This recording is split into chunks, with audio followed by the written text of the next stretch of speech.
ಯೇಸು ಕ್ರಿಸ್ತನ ಮಹಾಪರಿಶುದ್ಧ ನಾಮದಲ್ಲಿ ನಿಮ್ಮೆಲ್ಲರನ್ನು ವಂದಿಸುವಂತವನಾಗುತ್ತೇನೆ. Praise the Lord. ಶಾಲೋಮ್. ಈ ಬೆಳಗಿನ ಜಾವದಲ್ಲಿ ವಾಕ್ಯ ಓದಿಕೊಳ್ಳೋಣ. ಯೆಶಾಯನ ಬರೆದ ಪ್ರವಾದನೆ ಗ್ರಂಥ 50ನೇ ಅಧ್ಯಾಯ 9ನೇ ವಚನ ಓದಿಕೊಂಡು ಸ್ವಲ್ಪ ಹೊತ್ತು ಧ್ಯಾನ ಮಾಡಿಕೊಳ್ಳೋಣ. ಆಹಾ, ಕರ್ತನಾದ ಯೆಹೋವನು ನನಗೆ ಸಹಾಯ ಮಾಡುವನು, ನನ್ನನ್ನು ಅಪರಾಧಿ ಎಂದು ನಿರ್ಣಯಿಸುವವನು ಯಾರು? ಇಗೋ, ಅವರೆಲ್ಲರೂ ವಸ್ತ್ರದಂತೆ ಜೀರ್ಣವಾಗುವರು, ಅವರನ್ನು ನುಸಿಯು ತಿಂದು ಬಿಡುವುದು. ಸಂದೇಶದ ಶಿರೋನಾಮೆ ಸಹಾಯಕನು ಎಂಬುದಾಗಿ. ಯಾರು ಸಹಾಯಕರಾಗಿದ್ದಾರೆ? ಯಾರಿಗೆ ಸಹಾಯಕನಾಗಿದ್ದಾನೆ? ಯಾವಾಗ ಸಹಾಯಕನಾಗಿದ್ದಾನೆ ಎಂಬುದಾಗಿ ಈ ವಾಕ್ಯದ ಮೂಲಕ ನಾವು ತಿಳಿದುಕೊಳ್ಳುವಂತವರಾಗೋಣ. ಈ ವಾಕ್ಯದಲ್ಲಿ ನಾವು ಮೊದಲನೇದಾಗಿ ನೋಡುವಾಗ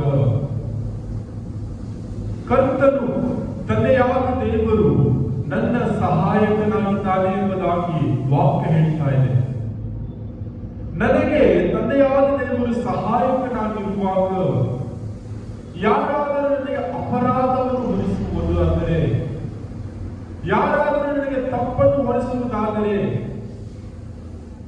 ಅವರ ಜೀವಿತ ಏನಾಗುತ್ತದೆ ಎಂಬುದಾಗಿ ವಾಕ್ಯದಲ್ಲಿ ನಾವು ನೋಡುವಾಗ ನುಸಿ ತಿಂದು ಬಿಡುತ್ತದೆ. ವಸ್ತ್ರಗಳು ಯಾವ ರೀತಿಯಾಗದು ಹರಿದು ಹಾಳಾಗುತ್ತದೋ ಆ ರೀತಿಯಾಗಿ ಅವರ ಜೀವಿತವಾಗುತ್ತದೆ ಎಂಬುದಾಗಿ ವಾಕ್ಯದಲ್ಲಿ ನೋಡುತ್ತಾ ಇದ್ದೀವಿ. ಮೊದಲನೇದಾಗಿ ಈ ವಾಕ್ಯದ ಮೂಲಕ ನಾವು ತಿಳಿದುಕೊಳ್ಳುವಂತ ವಿಷಯ ಏನೆಂಬುದಾಗಿ ನೋಡುವಾಗ ನಮಗೆ ಸಹಾಯಕನಿದ್ದಾನೆ. ಆತನು ಯೇಸು ಕ್ರಿಸ್ತನಾಗಿದ್ದಾನೆ.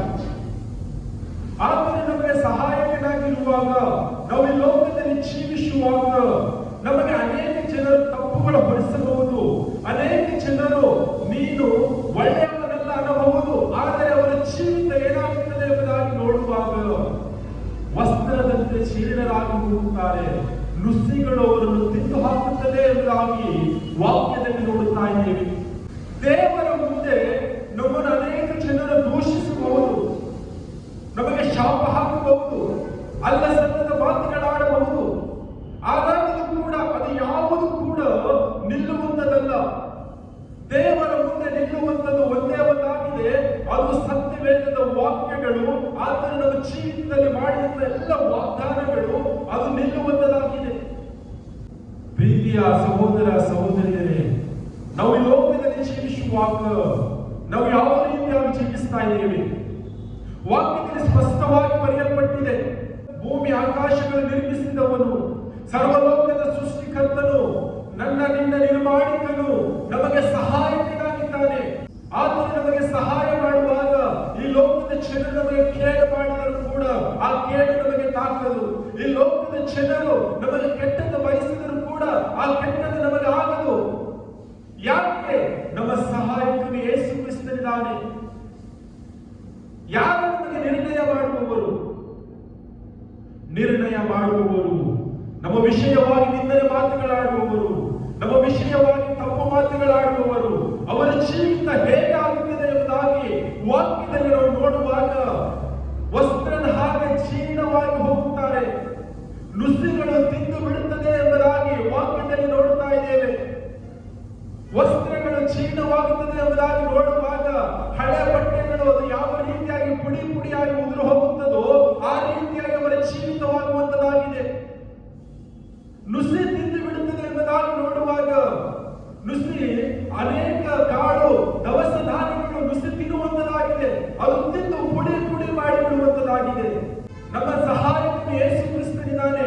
ಆತನು ನಮಗೆ ಸಹಾಯ ಮಾಡುವಾಗ ಈ ಲೋಕದ ಜನರು ನಮ್ಮ ವಿಷಯವಾಗಿ ಕೆಟ್ಟ ಮಾತುಗಳಾಡುವಾಗ, ನಿಂದನೆ ಮಾತುಗಳನ್ನಾಡುವಾಗ, ದೂಷಿಸುವಾಗ, ನಮ್ಮನ್ನು ಶಪಿಸುವಾಗ ಅವರ ಜೀವಿತ ಈ ರೀತಿಯಾಗಿ ಹೋಗುತ್ತದೆ ಎಂಬುದಾಗಿ ವಾಕ್ಯ ಸ್ಪಷ್ಟವಾಗಿ ಹೇಳ್ತಾ ಇದೆ. ಪ್ರೀತಿಯ ಸಹೋದರ ಸಹೋದರಿಯರೇ, ತಂದೆ ತಾಯಿಗಳೇ, ನಾವು ಯಾವ ರೀತಿಯಾಗಿ ಲೋಕದಲ್ಲಿ ಜೀವಿಸ್ತಾ ಇದ್ದೇವೆ? ನಾವು ಈ ಲೋಕದ ಜನರ ಸಹಾಯವನ್ನು ಬಯಸುತ್ತಾ, ಈ ಲೋಕದ ಜನರನ್ನು ದೃಷ್ಟಿಸುತ್ತಾ ನಾವು ಬದುಕುತ್ತಾ ಇರುವುದಾದರೆ ಈ ಲೋಕದ ಜನರು ನಮಗೆ ಸಹಾಯ ಮಾಡುವಾಗ ಅದು ಕ್ಷಣ ಮಾತ್ರವಾಗಿರುತ್ತದೆ ಮತ್ತು ಅವರಿಗೂ ನಮಗೂ ಮನಸ್ತಾಪ ಬಂದಾಗ ಅನೇಕ ಜನರಿಗೆ ಅಲ್ಲ ಸಲ್ಲದ ಮಾತುಗಳು ನಮಗೆ ಸಹಾಯ ಮಾಡಿದವರು ಹೇಳುವಂತವರಾಗುತ್ತಾರೆ. ಈ ಲೋಕದ ಜನರು ಸಹಾಯ ಮಾಡುವಾಗ ಅದು ಶಾಶ್ವತವಾದದಲ್ಲ, ಅದು ನಮಗೆ ಪರಿಪೂರ್ಣವಾಗಿ ಕೊನೆಯವರೆಗೂ ನಡೆಸುವಂತದಲ್ಲ. ನಮಗೆ ಯೇಸು ಕ್ರಿಸ್ತನು ಸಹಾಯ ಮಾಡುವಾಗ ಅದು ಅಂತ್ಯದವರೆಗೂ ನಮ್ಮೊಟ್ಟಿಗೆ ಇರುವಂತದಾಗಿದೆ. ಯೇಸು ಕ್ರಿಸ್ತನು ನಮಗೆ ಏನಾದರೂ ಕೊಡುತ್ತಾನೆ ಎಂಬುದಾಗಿ ನೋಡುವಾಗ ಅದು ಶ್ರೇಷ್ಠವಾದದ್ದು, ಉತ್ತಮವಾದದ್ದು ನಮಗೆ ಕೊಡುವಂತವನಾಗಿದ್ದಾನೆ. ನಮ್ಮ ಸಹಾಯಕನು ಯೇಸು ಕ್ರಿಸ್ತನು ಮಾತ್ರವೇ ಇರಬೇಕು.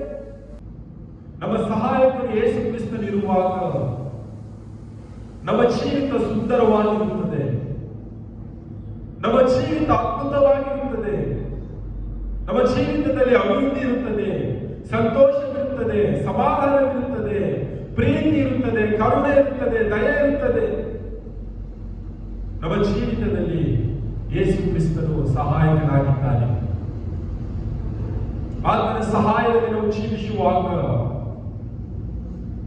ನಮಗೆ ಯಾರೆಲ್ಲ ನಿಂದನೆ ಮಾತುಗಳಾಡಿದರು, ಕೆಟ್ಟ ಮಾತುಗಳಾಡಿದರು, ಅಪಹಾಸ್ಯ ಮಾಡಿದರು, ಅದು ನಮಗೆ ತಾಕುವಂತದಲ್ಲ. ಬದಲಾಗಿ ಅವರ ಜೀವಿತ ವಸ್ತ್ರದ ಹಾಗೆ ನಶಿಸಿ ಹೋಗುತ್ತದೆ, ನುಸಿ ತಿಂದು ಬಿಡುತ್ತದೆ. ಆ ರೀತಿಯಾದಂತಹ ಜೀವಿತ ಅವರ ಜೀವಿತವಾಗುವಂತದಾಗಿದೆ. ಪ್ರೀತಿಯುಳ್ಳ ದೇವ ಜನರೇ, ಸಹೋದರ ಸಹೋದರಿಯರೇ, ತಂದೆ ತಾಯಿಗಳೇ, ನಾವು ಈ ವಾಕ್ಯದ ಮೂಲಕ ಸ್ಪಷ್ಟವಾಗಿ ತಿಳಿದುಕೊಳ್ಳುವಂತ ವಿಷಯ ಏನೆಂಬುದಾಗಿ ನೋಡುವಾಗ ನಮ್ಮ ಸಹಾಯಕನು ಯೇಸು ಕ್ರಿಸ್ತನಿದ್ದಾನೆ. ಯಾರೆಲ್ಲ ಯೇಸು ಕ್ರಿಸ್ತನನ್ನು ನಂಬಿದ್ದಾರೋ ಆ ಎಲ್ಲ ಮಕ್ಕಳಿಗೆ ಯೇಸು ಕ್ರಿಸ್ತನೇ ಸಹಾಯಕನಾಗಿದ್ದಾನೆ. ಯೇಸು ಕ್ರಿಸ್ತನ ಸಹಾಯಕನಾದಂತ ಮಕ್ಕಳಿಗೆ ನಾವು ಏನಾದರೂ ಮಾತನಾಡಬೇಕಾದರೆ ತುಂಬಾ ಯೋಚನೆ ಮಾಡಿ ಮಾತನಾಡುವಂತವರಾಗಬೇಕು, ಜಾಗರೂಕತೆಯಿಂದ ಮಾತನಾಡುವಂತವರಾಗಬೇಕು.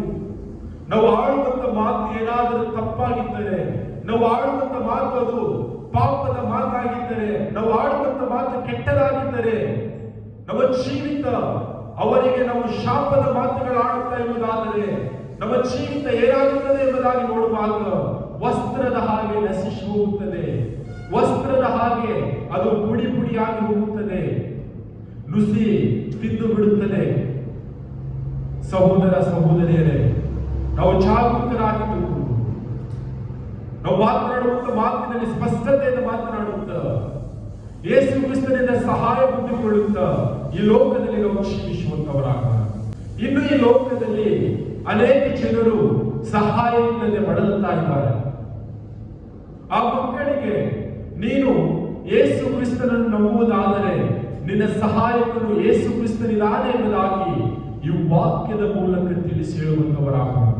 ನಾವು ಈ ವಾಕ್ಯದ ಮೂಲಕ ತಿಳಿಸಿ ಹೇಳುವಾಗ ಇನ್ನು ಯಾರೆಲ್ಲ ಸಹಾಯ ಹೊಂದದೆ ಜೀವಿಸ್ತಾ ಇದ್ದಾರೋ ಯೇಸು ಕ್ರಿಸ್ತನ ಸಹಾಯ ಹೊಂದಿಕೊಳ್ಳುತ್ತಾ ಜೀವಿಸುವಂತವರಾಗಿದ್ದಾರೆ. ಈ ರೀತಿಯಾಗಿ ಈ ಲೋಕದಲ್ಲಿ ಜೀವಿಸುವಂತವರಾಗೋಣ. ಕರ್ತನು ಈ ವಾಕ್ಯ ನಮ್ಮೆಲ್ಲರ ಆತ್ಮೀಯ ಆಶೀರ್ವದಿಸಲಿ. ಆಮೆನ್.